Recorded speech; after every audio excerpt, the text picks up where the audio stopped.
यसमा भन्न सकिन्छ है एमबिआई चाहिँ विथिन अ माइक्रो प्रोसेसर हाम्रो डेटा छ भने एमबिआई युज गर्ने हो। यदि त्यो डेटा माइक्रो प्रोसेसर भन्दा बाहिर छ भने एमबिआई हामीले युज गर्न पाइँदैन। बुझ्यौ नि किन पाइँदैन? किनभने त्यो डेटा चाहिँ हामीलाई चाहिएको यो 65 हो, त्यो डेटा कहाँ छ? मेमोरीमा छ। मेमोरी के हो? माइक्रो प्रोसेसर भन्दा अलगै हो, मतलब यो दुईटा अलग अलग पार्ट हो। त्यो डेटा चाहिँ अलगै पार्टमा छ। सो त्यही भएर हामीले डेटा चाहिँ एमबिआईले फ्याच गर्न एमबिआई इन्स्ट्रक्सनले फ्याच गर्न सकिँदैन। त्यस्तो अवस्थामा हामीले चाहिँ युज गर्ने चाहिँ एलडिए इन्स्ट्रक्सन युज गर्ने हो। एलडिए भनेको लोड एकुमुलेटर। एलडिए भनेको लोड एकुमुलेटर। अब एलडिएले के गर्छ भने एलडिए 5000 जस्तै 5000 2 याच भनेर यसरी इन्स्ट्रक्सन हाम्रो दिने गर्छ। यदि हामीलाई 65 याच हामीले माइक्रो प्रोसेसरमा ल्याउनु छ भने एलडिए 502 याच 5002 याच किन गरियो भन्दाखेरि 5002 याच भनेको हाम्रो एड्रेस हो। अब त्यो एड्रेसमा भएको डेटा डाइरेक्टली एकुमुलेटरमा ट्रान्सफर हुन्छ। बुझ्यौ नि? अब एकुमुलेटर हाम्रो कति डेटा स्टोर भयो? कति भयो? 65 याच सिधै डाइरेक्टली है। एकदम सिम्पलले, धेरै एकदम जोड दिमागलाई लिनु पर्दैन, एकदम सिम्पली सम्झिनु। हामीले यस्तो अवस्थामा यदि फेरि पनि एकचोटि रिपिट गर्दैछु, यो हाम्रो माइक्रो प्रोसेसर हो, यो मेमोरी हो, दुईटा अलगै हाम्रो पार्ट हो, अलग अलग पार्ट हुन्। अब माइक्रो प्रोसेसरले डाइरेक्टली डेटा चाहिँ फ्याच गर्न सक्दैन। यस्तो अवस्थामा सुरुमा माइक्रो प्रोसेसरले के फ्याच गर्नुपर्छ? हामीलाई एड्रेस थाहा हुनुपर्छ। माइक्रो प्रोसेसरलाई एड्रेस थाहा हुनुपर्छ। जस्तै 5002 याचमा हाम्रो यो डेटा छ, त्यही भएर हामीले 5002 याच पहिला फाइन्ड आउट गर्छ। अब फाइन्ड आउट गरिसकेपछि कनेक्ट भइसकेपछि मात्र हाम्रो डेटा चाहिँ बल्ल डेटा बसको थ्रु त्यो डेटा चाहिँ हामीले माइक्रो प्रोसेसरसम्म ल्याउने काम गर्छौँ। अब यो पर्फर्म गर्नको लागि त हामीले यो त कन्सेप्ट हो, तर यो एक्चुअली हामीले कुन इन्स्ट्रक्सन थ्रु ल्याउने काम गर्छौँ डेटालाई एकुमुलेटरसम्म, माइक्रो प्रोसेसरसम्म? एलडिए 5002 याच। अब 5002 याच भनेको हाम्रो लोकेसन हो। 5002 याच भनेको एड्रेस हो होइन, एड्रेस या लोकेसन जे भने हुन्छ एड्रेस हो। केसको एड्रेस हो? हाम्रो डेटाको एड्रेस हो। यो डेटाको एड्रेस हो 5002। यहाँ चाहिँ 5002 यो हाम्रो एड्रेस हो। 5002 हाम्रो एड्रेस हो। एलडिए 5002 भनेर हाम्रो एड्रेस डिनोट मात्र गर्ने हो। त्यो एड्रेस डिनोट गरिसकेपछि के हुन्छ? अटोमेटिकली माइक्रो प्रोसेसरले बुझ्छ कि हामीले 5002 याचमा भएको डेटा चाहिँ एकुमुलेटरमा स्टोर गर्ने हो भनेर भन्छ। अब एकुमुलेटरमा हाम्रो डेटा कति छ? कति आयो? एकुमुलेटरमा 65 याच होइन, यही भन्न खोजेको। अब एकुमुलेटरमा हाम्रो यही 65 आएर बस्छ। एकुमुलेटर हाम्रो कहाँ हुन्छ? माइक्रो प्रोसेसर भित्रै हुन्छ। मैले देखाएको थिएँ एकचोटि फिगरमा, बिर्सिनु भयो होला। यो एकुमुलेटर यहाँ आएर हाम्रो डेटा स्टोर हुन्छ। बुझ्यौ नि? यो माइक्रो प्रोसेसरै हो। यो माइक्रो प्रोसेसरभित्र आएर त्यो डेटालाई स्टोर गरिन्छ। त्यसपछि हाम्रो चाहिँ डेफिनेसन झन् छिटो। In this mode data is directly copied from the given address to the register होइन, त्यो डाइरेक्टली त्यो एड्रेसको डेटालाई रजिस्टरमा कपी गरिन्छ। एलडिए 5 यो एक्जाम्पल हो। After the execution of instruction LDA, the value of accumulator will be the 65 equal to 65 याच हुन्छ। Whatever data is in the memory address that will be directly copied to the register। Directly copied मात्र हुन्छ, अरू केही हुन्न, सिर्फ directly copied हुन्छ। Okay, यसलाई भिडियोलाई पुश गर्ने अनि लेख्ने। त्यसपछि चाहिँ हाम्रो इनडाइरेक्ट एड्रेसिङ मोड आउँछ। इनडाइरेक्ट एड्रेसिङ मोड चाहिँ हाम्रो के भन्दाखेरि यसलाई चाहिँ अलिकति एक्सप्लेन गर्नुपर्छ होइन। जस्तै हाम्रो 3 मा इनडाइरेक्ट एड्रेसिङ मोड, INDIRECT इनडाइरेक्ट एड्रेसिङ मोड। अब इनडाइरेक्ट एड्रेसिङ मोडमा चाहिँ हाम्रो यस्तो खालको इन्स्ट्रक्सन युज हुन्छ। यहाँ अलिकति ब्ल्याक भयो।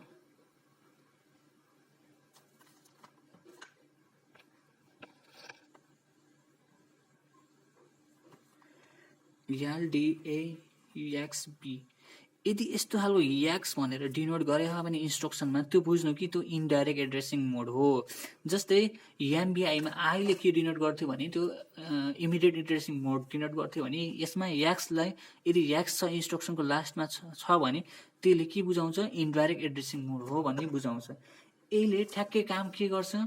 जस्तै हामीले डाइरेक्ट एड्रेसिङ मोडमा गरिन्थ्यो त्यही काम गर्छ, तर अलिकति डिफ्रेन्स छ यसमा है। जस्तै म एक्जाम्पलले बुझाउँछु धेरै गरी। अब यस्तो याक्स छ भने के डिनोट गर्छ भने इन्डाइरेक्ट एड्रेसिङ मोड डिनोट गर्छ। अब इन्डाइरेक्ट एड्रेसिङ मोड भनेको चाहिँ हाम्रो बिसी, जस्तै मैले भनेको थिएँ नि त यो बिसिडिइएचएल हाम्रो सबै पियरमा काम गर्छ, सिङ्गल काम गर्दैन, पियरमा काम गर्छ। बिसी कम्बाइन हुन्छ, डिई कम्बाइन हुन्छ, इएचएल कम्बाइन हुन्छ। फर इक्जाम्पल बिसी कम्बाइन भयो, बिसीमा कम्बाइन भइसकेपछि कति थियो, बीमा कति बिटको, बी 8 बिट, यो सी कति बिटको 8 बिट हो। अब दुईवटा कम्बाइन भएपछि कति बिटको हुनुभयो, 16 बिटको। 16 बिट भएर यो काम गर्छ, बुझ्यौ नि डेटाहरू। अब यो कम्बाइन भएर 16 बिटको हुन्छ, तब मात्र यसले त्यसरी काम गर्छ 16 बिटमा। अब बिसी कम्बाइन भयो, त्यस्तै हाम्रो कुन कम्बाइन भयो, डिई, त्यस्तै हाम्रो इएचएल, यसरी पियरमा काम गर्छ यिनीहरूले। यो याक्सले के डिनोट गर्छ, इन्डाइरेक्ट एड्रेसिङ मोड। इन्डाइरेक्ट एड्रेसिङ मोड भनेको चाहिँ हाम्रो पियरमा काम गर्ने रजिस्टरहरू पियरमा काम गर्छ भनेको है, त्यस्तै बुझाउँछ। जस्तै बिसी भयो, बीमा हाम्रो कति एड्रेस, फर इक्जाम्पल कति एड्रेस 10 र 50, हाम्रो त 4वटा डिजिट हुन्छ एड्रेस। किनभने एड्रेस हाम्रो किन 4वटा डिजिट हुन्छ भनेर सोधौला। हाम्रो एड्रेस जहिले पनि माइक्रोप्रोसेसरमा 16 बिटको हुन्छ, विशेष गरी 8085 मा 16 बिटको हुन्छ। त्यही भएर हाम्रो यो चाहिँ बीमा हाम्रो दुईवटा डिजिट हुनुभयो, सीमा हाम्रो दुईवटा डिजिट हुनुभयो, 16 बिटको भयो है।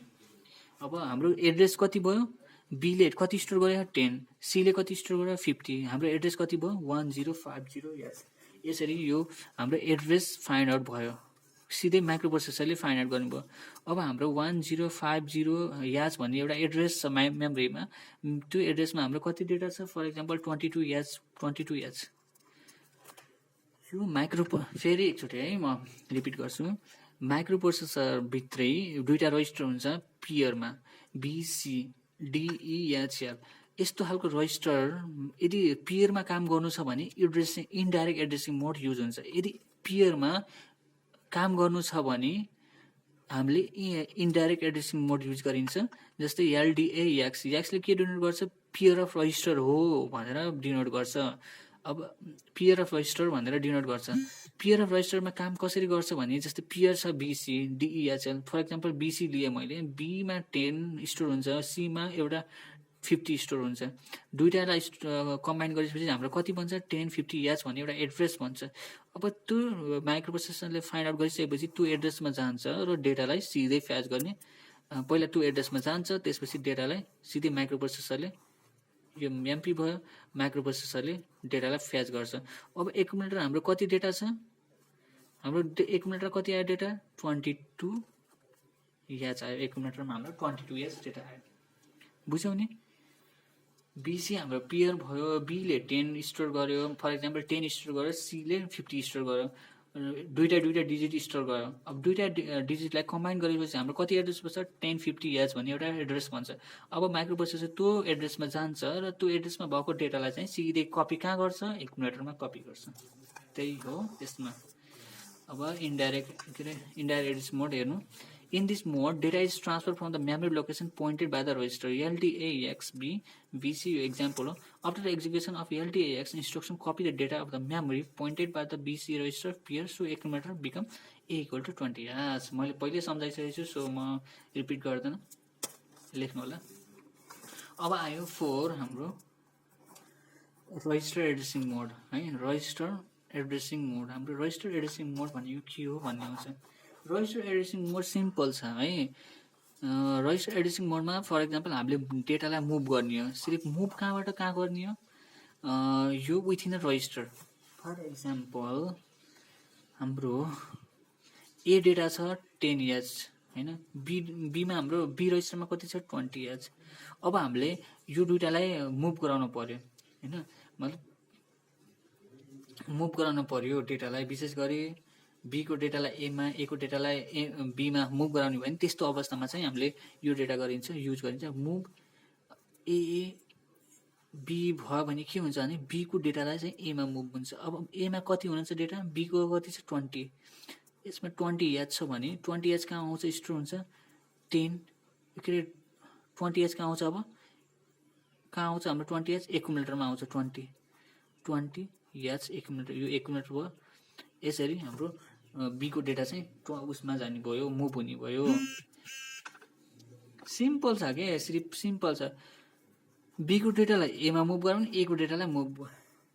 अब म कसरी भनौँ, सिम्पल के, एकदमै सिम्पल, धेरै डिपमा जानु पर्दैन होइन। ए हाम्रो एमा कति छ 10 याद चाहिँ, बीमा कति छ डेटा हाम्रो 20 याद छ।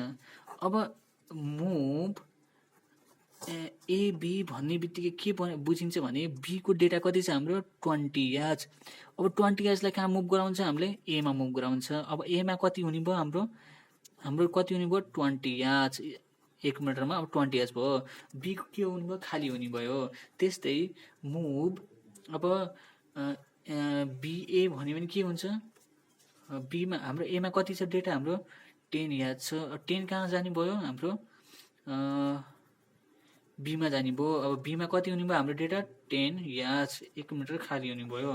अब हाम्रो 1 मिनट, अब हेरौँ के हुन्छ, हाम्रो एमा कति आउनु भयो 20 याद, बीमा कति आउनु भयो हाम्रो 10 याद।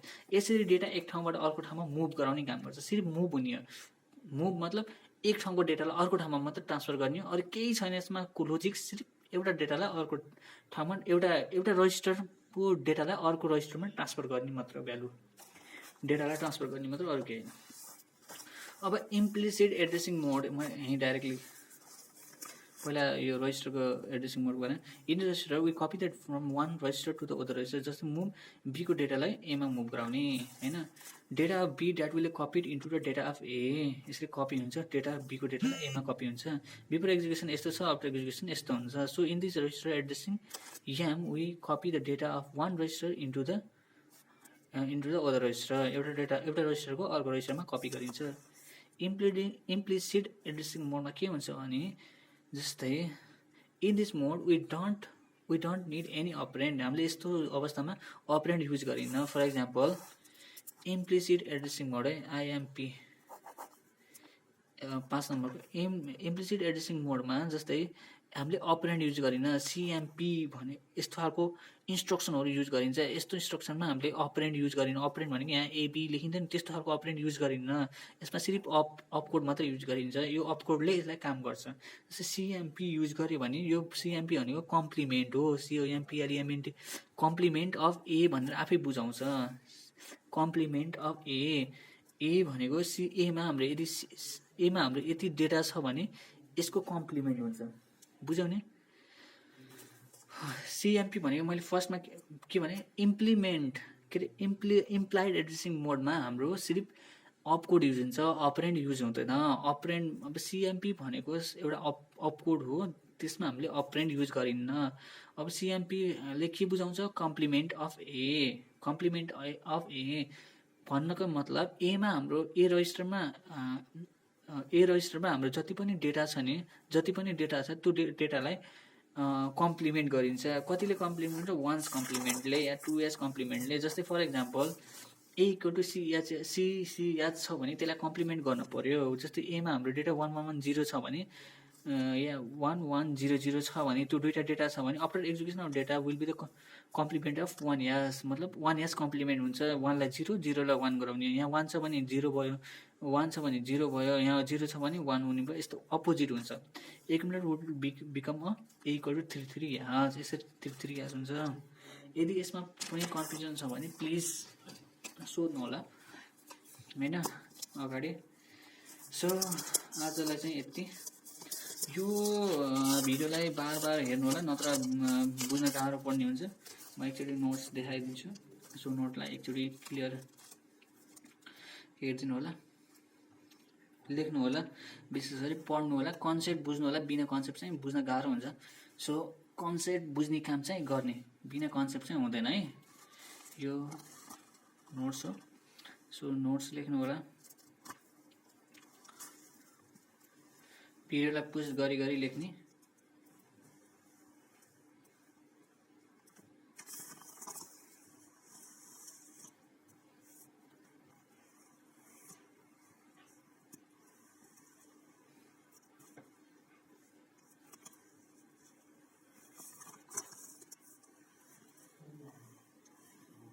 ओके, यही स्टुडेन्ट्स आजलाई भोलि फेरि भेटौँला। भोलि न्यू टपिक 50 मिनट स्टार्ट गर्न जाँदैछौँ, जुनमा प्रोग्रामिङ हुन्छ। सो त्यो प्रोग्रामिङ स्टार्ट गर्नुभन्दा अगाडि प्लिज क्लियर हुनु होला। 4th युनिट विशेष गरी 3rd युनिट चाहिँ एकदम क्लियर हुनु होला है, नत्र प्रोग्रामिङ पानी बुझिन्न। पानी पार्नु छ भने प्रोग्रामिङ प्लिज त्यो भिडियो हेर्नु होला। म प्रोग्रामिङ यस्तो राम्ररी बुझाउने छु। यदि 3rd र 4th युनिट हजुरले जान्नुभयो भने म 100% ग्यारेन्टी दिन्छु कि हजुरले प्रोग्रामिङ बुझ्नुहुनेछ। मैले यस्तो तरिकाले पढाउँछु, प्रोग्रामिङ म बुझाएरै छाड्छु। म ग्यारेन्टी चाहिँ दिन्छु हजुरले बुझ्नुहुनेछ। यदि 3rd र 4th युनिट बुझ्नुभयो भने त्यसमा शर्त छ 3rd युनिट र 4th युनिट क्लियर गराउनु पर्ने हुन्छ। कन्सेप्टले घोकेर होइन, कन्सेप्टले क्लियर गराउनु। विशेष गरी कन्सेप्ट चाहिन्छ, घोकेर यसमा चल्दैन। सो त्यसमा क्लियर गर्नु होला आफ्नो कन्सेप्ट्स। त्यति भन्दै म नेक्स्ट भिडियोमा भेट्नेछु। Okay, bye, love you all the students. केही सोध्नु छ भने प्लिज कमेन्ट बक्स एकदम खाली छ, कमेन्ट बक्समा जति पनि सोध्न सक्नुहुन्छ। मनपर्छ भने लाइक गर्नु होला, मन पर्दैन भने डिसलाइक छँदैछ। केही चित्त नबुझेको कुरा या कुनै क्वेसन सोध्नु छ भने प्लिज कमेन्ट बक्समा क्लियर गर्नु होला, सोध्नु होला। या कुनै नेक्स्ट भिडियो यस्तो बुझेको छैन भनेर भन्नु होला। नेक्स्ट भिडियोमा म त्यो ल्याउने चाहिँ छु। सो पढ्दै गर्नु होला। Stay home, stay safe, stay stylish. Stay home, stay safe, stay stylish. Okay, goodbye. Love you all the students. Wish you a very happy holiday. Bye.